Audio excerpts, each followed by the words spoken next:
Darshan bail cancel ಆಗಲು ಮತ್ತೆ ದರ್ಶನ್ ಅವರು ಕಂಬಿ ಎಣಿಸೋ ಹಾಗೆ ಮಾಡಿದ ಲಾಯರ್ಸ್ಗಳು ಇವರೇ. ದರ್ಶನ್ ಅವರ ಜಾಮೀನು ರದ್ದಾಗಿದೆ.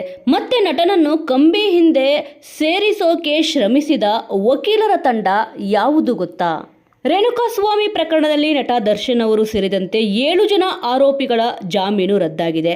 ರೇಣುಕಾಸ್ವಾಮಿ ಕೇಸ್ನಲ್ಲಿ ದರ್ಶನ್ ಅವರಿಗೆ ಜಾಮೀನು ಸಿಕ್ಕಾಗ ಖಾಕಿ ಪಡೆ ಈ ಜಾಮೀನನ್ನು ಪ್ರಶ್ನಿಸಿ ಇದನ್ನು ರದ್ದು ಮಾಡುವಂತೆ ಕೋರಿ ಸುಪ್ರೀಂ ಕೋರ್ಟ್ಗೆ ಅರ್ಜಿ ಸಲ್ಲಿಸಿದ್ದರು.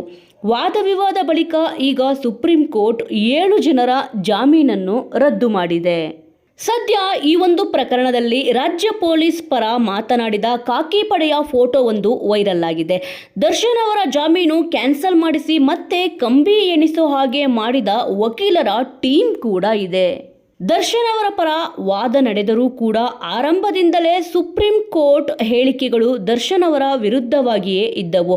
ಆಗಲೇ ದರ್ಶನ್ ಅವರು ಇದರಲ್ಲಿ ಗೆಲ್ಲಲು ಆಗಲ್ಲ ಅನ್ನೋದು ಬಹುತೇಕ ಫಿಕ್ಸ್ ಆಗಿತ್ತು. ಅದರಂತೆಯೇ ಈಗ ಪೊಲೀಸರಿಗೆ ಗೆಲುವು ಸಿಕ್ಕಿದೆ.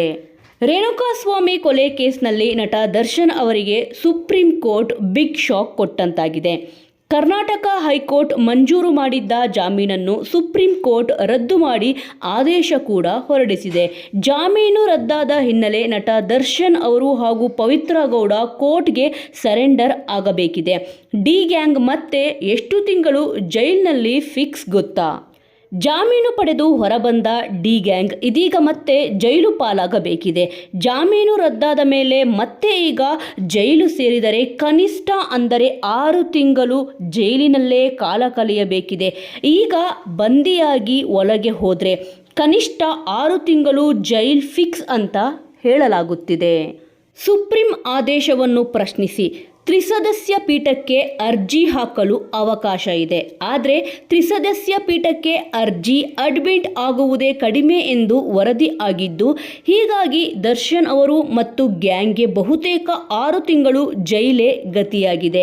6 ತಿಂಗಳ ಬಳಿಕ ಬದಲಾದ ಸನ್ನಿವೇಶ ಎಂದು ಜಾಮೀನಿಗೆ ನಟ ದರ್ಶನ್ ಅವರು ಅರ್ಜಿಯನ್ನು ಸಲ್ಲಿಸಬಹುದಾಗಿದೆ. ವೀಕ್ಷಕರೇ, ಈ ಒಂದು ವಿಚಾರದ ಬಗ್ಗೆ ನಿಮ್ಮ ಅನಿಸಿಕೆ ಅಭಿಪ್ರಾಯ ಏನಿದೆ ಅನ್ನೋದನ್ನು ತಪ್ಪದೇ ಕಮೆಂಟ್ ಮೂಲಕ ತಿಳಿಸಿ. ಮುಂದಿನ ವಿಡಿಯೋದೊಂದಿಗೆ ಮತ್ತೆ ಸಿಗೋಣ.